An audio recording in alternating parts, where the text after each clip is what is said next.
Dear students, आप सभी का हमारे यूट्यूब चैनल पर तहे दिल से स्वागत है।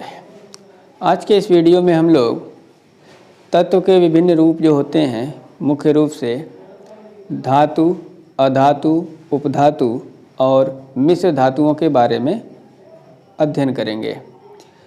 सबसे पहले हम लोग ये जानेंगे कि तत्व किसे कहते हैं। सरल शब्दों में तत्व वे शुद्ध पदार्थ होते हैं जिनका परमाणु क्रमांक जो होता है वो निश्चित होता है। तो निश्चित परमाणु क्रमांक वाले शुद्ध पदार्थों से बने हुए अवयव को हम तत्व के नाम से जानते हैं। दूसरे शब्द में हम तत्व को ऐसे भी परिभाषित कर सकते हैं। मेंडलीफ ने अपनी आवर्त सारणी में जिन शुद्ध पदार्थों को एक निश्चित क्रम में व्यवस्थित किया है उन्हें हम तत्व कहते हैं। अब अध्ययन की सुविधा के लिए तत्व को 3 समूहों में वर्गीकृत किया गया है। पहले समूह का नाम है धातु, दूसरे का नाम है अधातु और तीसरे का नाम है उपधातु। सबसे पहले हम लोग जानेंगे कि धातु किसे कहते हैं। धातु ऐसे तत्व होते हैं जो इलेक्ट्रॉन को त्याग करके धनायन बनाने की प्रवृत्ति रखते हैं। सामान्य रूप से ये विद्युत के अथवा ऊष्मा के सुचालक होते हैं।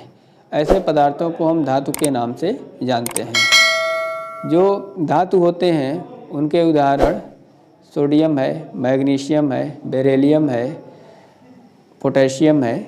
ये सभी आपके धातु की श्रेणी से बिलोंग करते हैं। दूसरा जो तत्व का वर्गीकरण किया गया है उसमें दूसरे नंबर पे आता है अधातु। अधातु का मतलब ये होता है कि वे सभी तत्व जो धातुओं से बिल्कुल अपोजिट कैरेक्टरिस्टिक्स रखते हैं, अर्थात इलेक्ट्रॉन को ग्रहण करके ये ऋणायन बनाने की प्रवृत्ति रखते हैं, विद्युत और ऊष्मा के कुचालक होते हैं, उन्हें हम अधातु की श्रेणी में रखते हैं। जैसे कार्बन, नाइट्रोजन, सल्फर इत्यादि। तीसरी जो श्रेणी है जिसका नाम है उपधातु। उपधातु ऐसे तत्व होते हैं जिनमें धातु और अधातु दोनों के कैरेक्टर मौजूद होते हैं। ऐसे तत्व को हम उपधातु के नाम से जानते हैं। जैसे आर्सेनिक है, एंटीमनी है, ये आपके उपधातु के अंतर्गत आते हैं। अब इसके बाद आज का जो हमारा मुख्य टॉपिक है जिसका नाम हमने लिखा है मिश्र धातु। यहाँ से 1 नंबर के क्वेश्चन सभी प्रतियोगी परीक्षाओं में अक्सर पूछे जाते हैं। अब हम लोग इसके बारे में अध्ययन करेंगे। जब 2 या 2 से अधिक धातुओं को उनको गलित अवस्था में मिला करके कोई उत्पाद तैयार किया जाता है तो उसे हम मिश्र धातु के नाम से जानते हैं।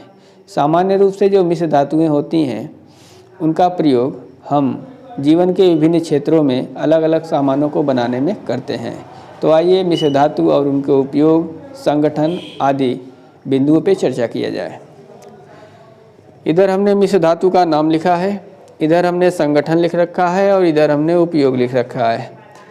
सबसे पहले मिश्र धातु एक कांस्य जिसका नाम लिखा गया है और इसमें जो है तांबा जो होता है वो 88%, टिन जो होता है 12% और इसका उपयोग जो है मूर्ति और सिक्का बनाने में किया जाता है।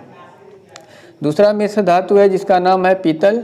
इसमें तांबा जो होता है वो 70%, जिंक जो होता है वो 30% मौजूद होता है। इसका उपयोग घंटी, बर्तन और मूर्ति बनाने में किया जाता है। अगला है गन मेटल। इसका संगठन जो है तांबा इसमें होता है 88%, टिन जो होता है 10% और जिंक जो होता है वो 4% होता है। सामान्य रूप से इसका उपयोग गियर और बटन बनाने में किया जाता है।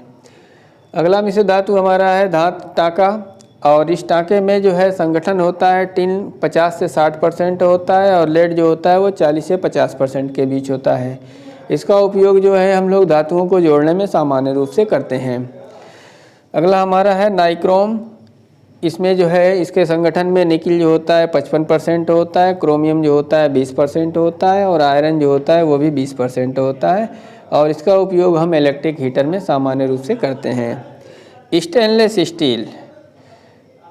आयरन जो होता है 73%, क्रोमियम जो होता है 18%, निकिल जो होता है 8% और कार्बन की कुछ मात्रा इसमें मौजूद होती है और इसका उपयोग हम जो है बर्तन, औजार और मूर्ति बनाने में करते हैं। मुद्रा धातु। इसके संगठन में कापर जो होता है वो 95%, एसेन जो होता है 4% और प्लेटिनम जो होता है वो आपका 1% होता है।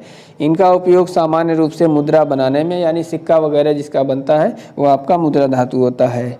डच मेटल, इसका संगठन होता है कॉपर 80%, जिंक जो होता है वो 30% होता है। इसका उपयोग जो है तार, मशीन के पार्ट्स पुर्जे और बर्तन बनाने में सामान्य रूप से किया जाता है।